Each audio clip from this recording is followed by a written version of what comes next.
One good day, welcome to another question, answers, and why, a test drill on the subject agricultural extension and education. Simulan natin with question number one, which is the meaning of complementation. So, hinahanap natin yung pinakamalapit na synonym, kumbaga, ng word na complementation. Is it consortium, partnership, networking, or linkage? The correct answer is partnership. Okay? So why? Why is partnership the correct answer? Kasi ang partnership, especially in agricultural extension, pertains now to the process kung saan different individuals, different groups, different organizations will now come together para pag-isahin yung kanilang strength and compensate yung each other's weaknesses. So katulad sa isang partnership, kaya kayong magiging partner, whether that be sa negosyo or sa romantic life, ay para i-combine yung resources nyo. So magkaroon kayo ng synergy in terms of strength. Pero yung weakness ng isa't isa ay matulungan nyo rin na i-improve or at least suportahan nyo kapag may weakness ang isa't isa.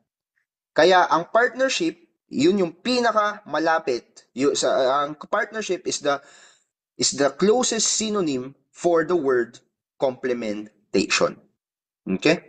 Kasi it involves coming together of two or more parties, combining their strengths, and at the same time supporting each other's weaknesses or strengthening each other's weaknesses. Well, let's go with the other options like yung consortium. Ano ang consortium? Consortium refers to an association or several groups or individuals, let's say, that come together for a common purpose. Often, they share resources or collaborate on large projects. So, para siyang partnership, kumbaga, pero medyo mas specific yung tinutukoy ng isang consortium. So, for example, itong South Manila Educational Consortium, or yung 53rd Asia Pacific Academic Consortium for Public Health Conference. So this is a gathering of individuals na pare-parehas yung interest and they are driven by one specific goal. So sa amin, sa Benguet, meron kaming Cordillera Consortium for Agriculture, Aquatic, and Resources Research and Development. So ito ay grupo ng mga schools na ang pinaka-purpose nila is mag-conduct ng researches in relation to agriculture, aquatic, that is related to agriculture and aquatic topics. Yan. So these are just merely a group of individuals. It does not speak of anything as complementing each other's strengths and weaknesses. How about the other two choices? Gusto ko siyang hatiin. Anong pagkakaiba ng networking at saka linkage? Kapag sinabi mong networking, yan yung process of establishing connections and relationships between individuals and organizations. So ang networking, yan ay more on the building of a multiple contacts or web of contacts para kapag kinailangan mo siya in the future, mayroon kang makukontak and makakatulong sa'yo. Yun ang sinasabi sa networking. So wala yung complementation of strength and weaknesses again. Ano naman kapag sinabi mong linkage, you're just pertaining to the ties itself. So whether that be a partnership, nagkaroon ng tie, nagkaroon ng kontrata, nagkaroon ng agreement, that's already a linkage. So dito sa networking, yung bawat points that connect each person is considered as your linkage as well. So it emphasizes yung connection lang rather than the active collaboration and complementation of strengths and resources. So again, linkage is not the correct answer kasi yun lang yung tinutukoy niya, yung link, yung connection, and hindi niya binabanggit doon yung complementation of strength and weakness. Which of these methods encourage maximum client participation? Very obvious siguro yung sagot dito, no? So, alin daw sa mga choices ang nag-encourage na yung mga clients natin sa agricultural extension ay mag-participate. Is that lecture, leaflet, news, or discussion? Tamang sagot is discussion. So, bakit kaya discussion ang tamang sagot? Now, to answer this, I want to differentiate and present sa inyo yung two forms of communication in terms of whether two-way yan or one-way communication yan. So, unahin natin ang two-way communication. Two-way communication yan yung isang process ng pag-flow ng information between the sender and the receiver, in which yung sender ay pwedeng maging receiver at ang yung receiver pwedeng maging sender. So nagkakaroon ng exchange of information. Nagkakaroon tayo ng feedback loop. May dialogue, may pag-uusap, may clarification, and may interaction. So kapag two-way communication, anong mga examples dyan? Maybe in the form of discussions, di ba? Kasi kapag nagdi-discussan kayo, nagbabatuhan kayo ng ideas, you're forming opinions, you're asking questions, you're asking clarifications. In the form of Q&A, nagle-lecture ka about specific topic, sa audience mo may nagtanong, that's a two-way communication. Phone conversation, kapag may kausap ka sa telepono, you're sharing stories, you're sharing kung ano yung nangyari sa araw nyo, that's a two-way communication as well. Yung one-way communication naman, single direction lang yan. Information is flowing from the sender going to the receiver and walang any feedback or interaction. The sender, dineliver niya yung message and the receiver's role is simply to receive and interpret yung message. So ano yung mga examples yan? Lecture. So kung pag nakikinig ka ng lecture, nakikinig ka lang, hinahayaan mong magsalita yung teacher sa harap, one-way communication yon. O leaflet. Kapag naka-receive ka ng leaflet, binasa mo, in-interpret mo kung ano yung nasa leaflet, one-way communication lang yon. Hindi ka naman pwedeng magtanong sa leaflet, di ba? Same is news. News sa TV, nanonood ka ng news, pinapakinggan mo si Noli De Castro na may binabalita sa'yo, hindi ka naman pwedeng magtanong sa kanya. Ina-absorb mo lang kung ano yung kanyang sinasabi, kaya yun ay one-way communication lamang. Next question. Which form of training do not belong to the group? So, aling training kaya ang hindi daw kasama dyan sa apat na yan? Or naiiba, kumbaga. Producer's training, technician's training, specialist training, or marketing training. So, pinakatamang sagot dyan is marketing training. Now, to answer this, hinati ko na naman yung training into two types. Madalas, may two types tayong pinapatrain sa ating mga farmers or sa ating mga rural folks in order to improve their livelihood or improve the way they are producing their agri-produced. So, una-una dyan yung ating technical training. Yung technical training is basically these are trainings related to the actual growing of crops, actual raising of livestock, or yung mismong pagmamanage mo ng farm. So, ano yung mga examples nito? Producer's training, technician's training, specialist training. So, producer's training, for example, is yung farmer mo mismo, tuturuan mo ng specific production technique para mas maparami niya yung yield ng kanyang corn. Diba? Technician's training, yan naman yung individuals na tinuturuan natin para magkaroon sila ng specific skill set na related sa agriculture like soil testing, o paano mag-maintain ng equipment, paano mag-maintain ng tractor, or pest management. So that is still a form of technical training. Specialist training naman, kapag tinuruan mo for example, yung mga farmers na magkaroon ng specialized knowledge based doon sa kanilang ginagawa sa farm nila. For example, tuturuan natin sila specifically sa subject ng crop science or animal husbandry. So that is still fall under technical training. The other aspect of training na tinuturo rin natin sa ating mga farmers is yung tinatawag nating business aspect training. Diyan napapasok yung marketing kanina. So sa marketing, Hindi ka involved directly doon sa production ng produkto, pero tuturuan ka kung paano ibenta yung iyong produkto. Kasama din sa business aspect training yung finance matters, yung cost ng produkto mo, magkano mo dapat presyuhan, and magkano yung ini-expect mo na profit. So yan yung two kinds of training. Kaya naman among the four choices, producers, technicians, and specialists, technical training lahat yung mga yan, whereas marketing, business aspect training po yan.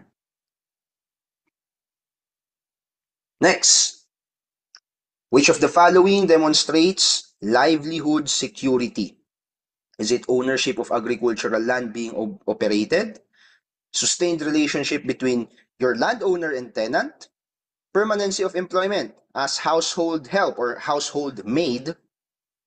Reliable or, letter D, reliable access to adequate stocks, food, and cash to meet basic needs. Now, to answer this question, we need to understand itong term na to. Livelihood security. Ano ba yan? So, livelihood security, this refers now to the assurance na yung isang tao or isang household, mayroon silang reliable and sustainable access to resources para mabuhay sila. Anong klaseng resources yan? Mayroon silang pagkain, mayroon silang income, mayroon silang essential services. So these resources, it will meet yung kanilang day-to-day needs.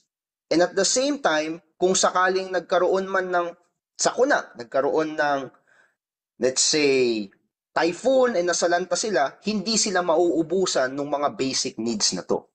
So hinahanap natin kung alin sa mga choices kanina ang example ng livelihood security. Something that secures them, that they will have the basic needs even though may mangyaring hindi man maganda, may mangyaring sakuna or siguro sakit sa pamilya nila, nakaka-bounce back pa rin sila or may cushion pa rin sila para masabing they are secure. So, alin kaya doon? Isa-isahin natin yung mga choices. Unahin natin, ownership of agricultural land. So, owning agricultural land, yes, it can contribute to livelihood security. Kasi kung may lupa ka, ibig sabihin nun, you have an asset. So, may pera ka, right? However, hindi siya sufficient on its own. Kasi even though land ownership provides a basis for income or pwede mong i-farm for food production, it does not guarantee na yung lupa na yon will always produce enough para i-meet yung basic needs ng pamilya mo. Especially in the face of challenges. Like for example, sandamakmak na bagyo yung nangyari, di naubos ngayon yung pananim mo. Or peste, nagkaroon ng bagong peste or sakit yung halaman, hindi ka na nakapagtanim sa lupa mo. Right? So, it does contribute pero it is not enough for security purposes. O letter B, sustained relationship between landowner and tenant. Okay to. Gusto natin yan. Na may maayos na relationship yung landowner and yung tenant. Pero, yung relationship na yan ay temporary lang din. Paano kapag namatay, kumari tenant ka, namatay yung landowner? Tapos yung anak niya na nagmana ng lupa, hindi ka gusto. O di, ang ibig sabihin nun, hindi ka na mapagbibigyan sa mga request mo or sa mga pakiusap mo. So those kind of things, although it is important, I just want to point it out that it is important, it is not enough for you to have security. How about yung pagkakaroon ng permanent job? Actually, naging specific siya dito. Permanent employment as a household help or house or kasambahay. Oh yes, it is good kasi permanent ka na, so ibig sabihin, mayroon kang source of income na pagkukuhanan. However, the problem with this is yung sahod. Okay? Paano kung yung sahod mo as a maid, kahit na sabihin natin permanent ka, hindi niya kayang pakainin yung buong pamilya mo. 'Di ba?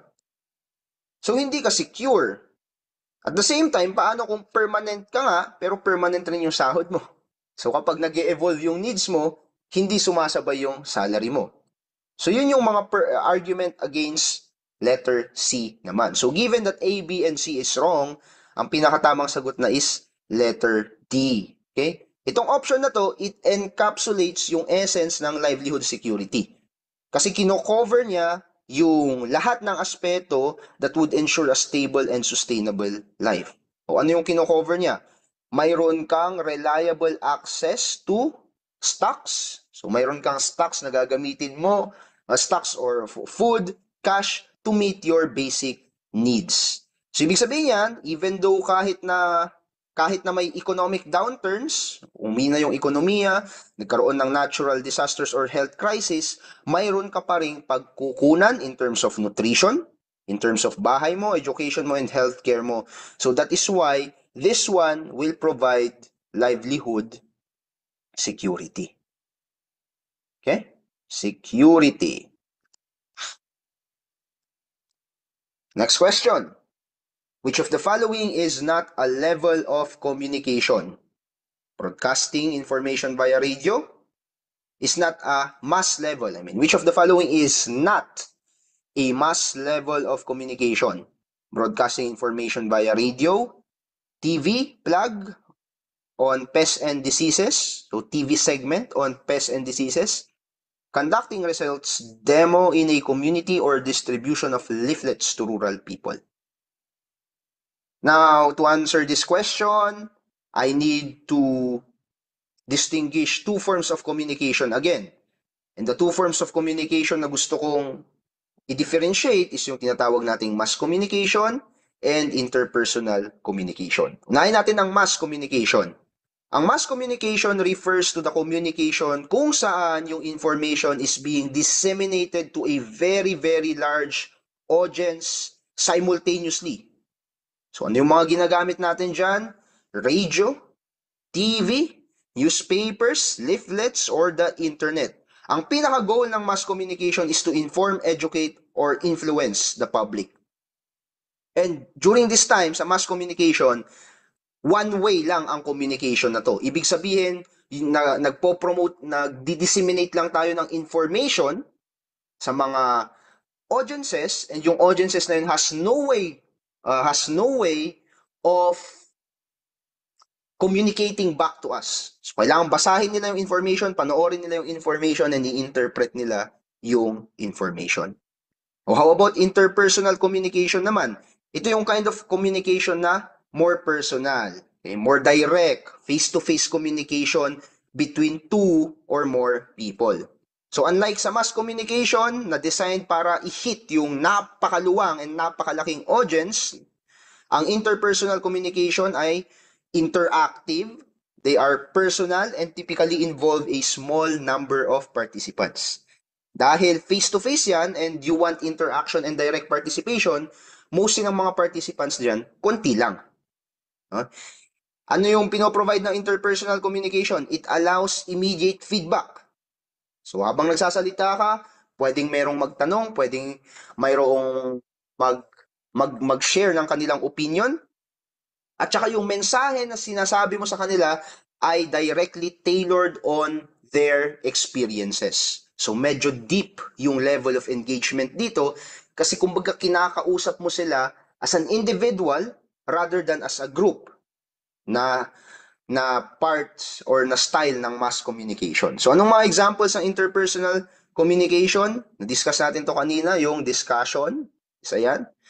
Kapag nagpa-meeting ka sa mga farmers, interpersonal communication yan. And results demonstration. Sa results demonstration, hindi naman yan open sa napakadaming public katulad ng mass communication. Sa results demo, mag-i-invite ka lang ng selected number of farmers and i-present mo yung resulta ng technology na ginamit mo sa farm.